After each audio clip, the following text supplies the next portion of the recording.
마블의 영화, 드라마, DC의 영화, 드라마를 볼 때면은 분명 캐릭터들의 이름도 다르고 성격도 다른데 참 컨셉이나 능력이 비슷해 보이는 녀석들이 하나 둘씩 있습니다. 근데 조금 더 파고 들어가 보면 사실 정말로 많습니다. 오늘은 마블이 베낀 DC의 캐릭터들에 대해서 알아보겠습니다. 오늘의 영상은 마블 팬들에게는 분노의 방아쇠가 될 수 있으며 스탠리 본인도 베낀 게 아니다라고 말한 캐릭터들도 있지만 아무리 봐도 컨셉과 외형이 너무 비슷해서 이건 베낀 게 아니라면 기적에 가까운 우연이다라고 말할 수밖에 없을 것 같은 녀석들만 모아봤습니다. 자, 그럼 시작하겠습니다. 첫 번째는 배트맨 비긴즈 속 빌런이자 얼굴에 이상한 마스크를 끼고 사는 스케어크로우입니다. 그렇다면 마블이 가져간 스케어크로우는 어떤 녀석일까요? 네, 스케어크로우입니다. 이름이 똑같습니다. 거기에 이 둘의 외형도 한번 살펴보시죠. 다른 데는 몰라도 진짜 얼굴 부분은 너무 닮았다고 인정할 수밖에 없는데 DC의 스케어크로우는 1941년, 마블의 스케어크로우는 1964년에 만들어졌기 때문에 베꼈다라는 게 조금 명백합니다. 한 가지 크게 다른 점이라면 DC의 스케어크로우는 무술과 독가스를 사용하는 게 주요 공격기고 마블의 스케어크로우는 유연한 신체와 공포에 휩싸였을 때 엄청난 회복력을 갖는다는 특징이 있으며 새를 잘 다룬다고 합니다. 한 가지 재밌는 사실은 두 회사가 연합해서 만든 코믹스에서는 이 두 명의 스케어크로우가 동맹을 맺고 로이스 레인을 납치하기도 합니다. 두 번째는 닥터 페이트입니다. 네, 닥터 하면 바로 누가 있죠? 바로 닥터 스트레인지입니다. 이 둘은 외형적인 부분에서는 많이 닮았다고 할 수가 없고 더구나 닥터 페이트는 마스크가 강한 힘을 얻는 원천이기도 해서 외형적인 컨셉은 완전 다르다고 할 수가 있습니다. 굉장히 비슷한 점이라면 페이트인 켄트 넬슨과 닥터 스트레인지인 스티븐 스트레인지는 모두 고대의 자치가 느껴지는 곳에서 강력한 마법사에게 소서러가 되기 위한 트레이닝을 받았다는 점이고 닥터 페이트의 능력이 공중부양, 염력, 텔레파시 등 모두 닥터 스트레인지의 능력의 기반이라고 볼 수가 있습니다. 또 한 가지 같기도 하고 다르기도 한 점은 마블에서는 소서러 스프림이라는 마법사의 타이틀이 자주는 아니지만 다음 세대로 전달이 되어 왔고 DC에서는 닥터 페이트라는 타이틀이 다음 세대로 전달되는 양상입니다. 세 번째는 슈퍼맨과 칼라크입니다. 네, 여러분, 슈퍼맨의 본명이 뭐죠? 켄트 클라크죠. 네, 당연히 이름뿐만이 아닙니다. 칼라크는 외계 행성 출신의 글래디에이터라는 타이틀을 갈고 있는 슈퍼휴먼이고 본인의 행성을 지키는 가드의 역할을 합니다. 능력으로는 엄청 빠르고 강력하고 신체에 흠집을 낼 수 없을 정도로 단단하고 하늘을 날아다니며 무엇보다 히트비전까지 사용할 수가 있습니다. 그나마 카피캣 소리를 덜 들을 수 있게 된 거는 바로 휘황찬란한 모이칸 스타일의 머리와 보라색 피부톤 정도가 있겠습니다. 네 번째는 판타스틱4의 천재 미스터 판타스틱과 DC의 플라스틱맨입니다. 네, 제가 굳이 말 안해도 어떻게 비슷한지는 아시겠죠? 한 가지 크게 다른 점이라면 둘 다 고무 같은 특성의 몸을 갖고 있지만 미스터 판타스틱이 몸을 느리거나 좁은 공간을 연체류처럼 끼어들어갈 수 있는 수준이라면 플라스틱맨은 아예 플라스틱으로 구현할 수 있는 것으로 모두 변할 수가 있습니다. 코믹스에서 한때 실제로 옷으로 변한 적도 있고요. 다섯 번째는 듣고 나서는 조금 충격적이었던 데드풀 그리고 데스스트로크입니다. 데드풀이 용병 출신의 본명이 웨이드 윌슨이라는 건 이미 많은 분들이 아실 테니까 데스스트로크에 대해서 조금 더 자세하게 말씀을 드리자면 우선 본명은 조세프 윌슨, 한국전과 월남전에 참여한 경험이 있는 용병이고 강철로 된 헬멧을 한 손으로 오그라뜨릴 수 있을 정도로 강한 힘을 갖고 있으며 혈액 속에 힐링 팩터가 있어서 상처가 무서운 속도로 치료되는 녀석입니다.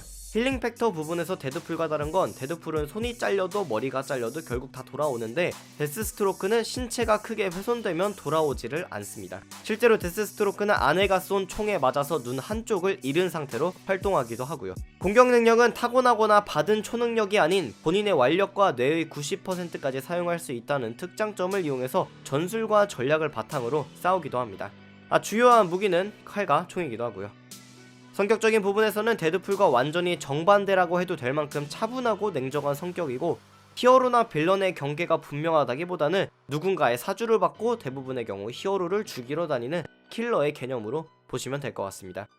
일단 여기까지만 비교해놓고 봐도 내면적으로도 외면적으로도 이 둘은 닮은 구석이 너무나 많은데 스탠리가 대놓고 데드풀은 데스스트로크의 패러디라고 언급한 바가 있기는 합니다. 하지만 몇십 년이 지난 오늘날에는 데드풀은 마블의 대표적인 인기 캐릭터로 데스스트로크는 거의 출연도 하지 못하는 상황입니다.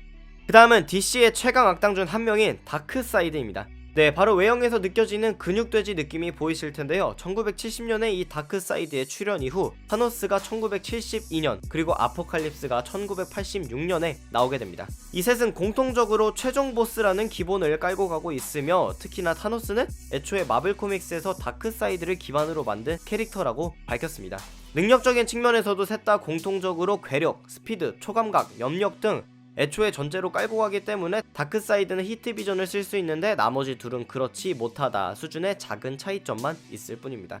좀 서글픈 건 뉴 52 리부트 이후 다크사이드는 많은 측면에서 능력치가 너프되어서 슈퍼맨과 1대1로 싸워서 지는 일도 종종 일어나고 혼자서 둠스데이를 상대하지 못해서 슈퍼맨에게 부탁하는 등 좀 불쌍한 모습도 보입니다.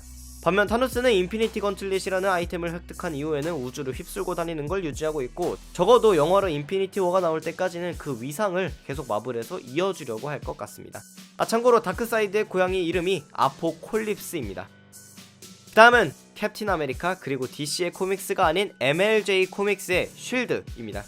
일단 쉴드는 1940년 1월, 캡틴 아메리카는 1940년 12월에 첫 출연을 했는데요. 쉴드의 경우에는 과학자였다가 FBI가 되었다가 군인이 된 좀 특이한 케이스입니다. 이렇게 직업이 마구 바뀌는 이유는 판권의 문제도 있었기 때문인데 여러 개의 출판사가 함께 쉴드라는 캐릭터를 연재하다가 보니까 연재 중에 중단되거나 주인공이 바뀌는 등 1980년대까지 갈피를 못 잡고 성장해온 캐릭터입니다.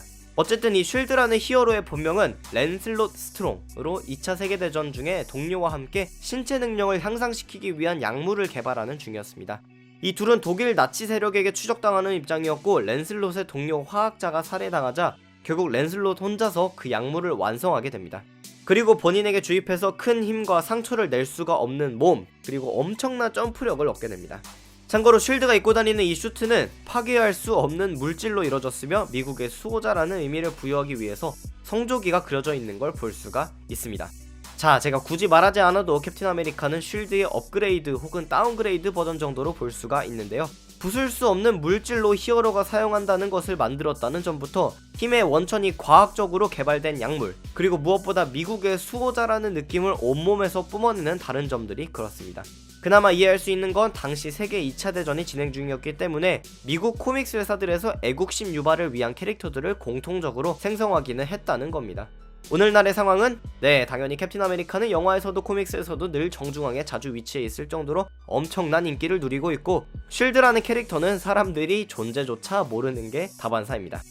그 다음은 프레젠스와 원 오브 올입니다. 이 둘은 코믹스 세상의 최상위 존재들로 독자들 사이에서는 마블과 DC의 작가가 캐릭터화된 아무도 범접할 수 없는 캐릭터들로 여겨지는데요. 힘의 원천, 배경, 가족관계나 신분, 사는 곳 등이 전혀 드러나지 않았고 정말 뜨문뜨문하게 코믹스에 출연하는 인물들로 세상을 지배하는 개념이 아닌 코믹스 세상의 신이라고 보는 것이 편합니다. 일단 캐릭터들 위에 신 그리고 그 위에 있는 최상위 신이라는 개념을 먼저 잡고 나온 건 DC의 프레젠스입니다. 한 가지 DC가 무리수를 둔 건 이 프레젠스가 작가 혹은 DC 코믹스의 창조주가 아닌 예수와 같은 존재라는 설정이고 놀랍게도 1대 프레젠스는 사망하고 2대 프레젠스도 존재했었습니다. 이러한 설정은 뉴 52에서 좀 뭉뚱그려져서 이제는 프레젠스 하면 일반적으로 1대 프레젠스인 예수를 지칭합니다. 이 프레젠스가 1940년에 처음으로 등장하고 약 30년이 지난 1970년대에 닥터 스트레인지의 이슈에서 원 오브 올이 등장하게 되는데 여러분이 알아두셔야 할 게 한 가지가 있습니다. 마블 유니버스 안에는 두 명의 원 오브 올이 있다는 건데 한 명은 방금 제가 이야기한 마블 세계의 모든 것들의 위에 있는 그 유일무이하고 전지전능한 존재이고 다른 하나는 셀레스티얼들의 대장인 원 오브 올입니다. 동명이인이니까 헷갈리시면 안되고요. 다시 전지전능한 원 오브 올 이야기로 돌아오자면 멀티버스, 즉 우리가 존재하는 현실의 개수가 여러 개라는 걸 깔고 들어가는 코믹스 세계에서 리빙 트리뷰널과 함께 딱 한 명만 존재하는 아주 스페셜한 인물이라고 할 수 있습니다. 프레젠스는 작중 본인의 한계에 대해서 이야기하면서 본인도 완벽한 존재가 아니라고 하는 등 좀 친근한 모습의 절대자라면 원 오브 올은 상황에 따라서 성별이나 외모가 바뀔 때도 있고 코믹스 세상에 지대한 영향을 미치지 않는다는 가정하에 몇몇 캐릭터들에게 도움을 주기도 하고 절대자가 보여주는 넘사벽의 느낌을 출연할 때마다 드러냅니다. 참고로 원 오브 올은 스탠리와 대화한 적도 있기 때문에 스탠리가 원 오브 올이라는 이야기는 좀 힘들 것 같고 마블 코믹스의 전설적인 만화가 잭컵이라고 보는 게 조금 더 맞을 것 같습니다. 그 다음은 아예 작가가 대놓고 스탠리에 대한 불편함을 드러낸 둠 패트롤과 엑스맨입니다. 둠페트롤은 1963년 6월에 첫 등장을, 엑스맨은 1963년 9월에 등장을 했는데 당시 인종차별에 의한 사회운동이 활발하게 시작될 때라서 사회에서 차별받은 능력자를 중심적으로 다룬 건 이해가 가지만 두 이야기 모두 휠체어를 타고 있는 리더에 의해 모인 사회에서 차별 대우를 받고 살던 능력자들이 세상을 구한다라는 스토리 컨셉을 갖고 있습니다. 이에 대해 둠페트롤의 아버지라고 할 수 있는 만화가 아놀드 드레이크는 양심 없는 몇몇 만화가들이 마블과 DC를 오가면서 정보를 퍼뜨리고 있으며 스탠리가 그걸 기반으로 베낀 것이나 다름없는 엑스맨을 만들었다고 분노했습니다. 슬픈 사실은 엑스맨은 현재 마블의 대표적인 돌연변이 및 히어로 집단이 된 것에 반해서 둠페트롤은 DC 코믹스에서 연재 도중에 미국 만화 역사상 최초로 히어로 집단 전체가 사망하는 것으로 이야기가 종료됩니다. 심지어 연재도 1963년에서 1969년까지밖에 못해서 작가들이 독자들에게 DC에서 둠페트롤 좀 다시 살려달라고 편지 좀 써달라고 책 끝에 언급을 해놓기도 했습니다. 지금까지 언급된 캐릭터들 말고도 캐릭터의 성장 배경은 다르지만 주요 능력이 비슷한 캐릭터들만 더 언급하고 넘어가자면 화살과 활을 사용하며 뛰어난 명중률을 갖고 있는 1941년에 나온 그린 에로우, 그리고 1964년에 나온 호크아이가 있습니다. 그리고 스피드 하면 딱 떠오르는 플래시는 1940년에, 그리고 마블의 퀵실버는 1964년에 나왔습니다. 또 새로운 물질을 개발한 과학자들이 몸의 크기는 곤충의 사이즈로 작아지면서 힘은 원래만큼 강하다는 컨셉을 갖고 나온 1961년 아톰, 그리고 1962년 앤트맨이 있습니다. 네, 여기까지가 제가 찾을 수 있었던 마블이 베낀 DC의 캐릭터들입니다. 저는 처음에 이런 정보들을 찾았을 때 미국 만화 시장이 원래 좀 베끼는 것에 자유로운 시장인가 싶었는데 딱히 서로의 캐릭터들에 대해서 고소를 한다거나 분쟁이 많지 않은 걸 고려를 해보면 그냥 좋게 좋게 넘어가려고 하는 것 같습니다. 다음 영상을 보시면 DC도 마블한테 베낀 게 많다는 걸 아시게 되실 테니까 아직 마블만 욕하기에는 조금 이른 것 같습니다. 오늘의 영상은 여기까지였습니다. 감사합니다. 지금까지 삐맨이었습니다.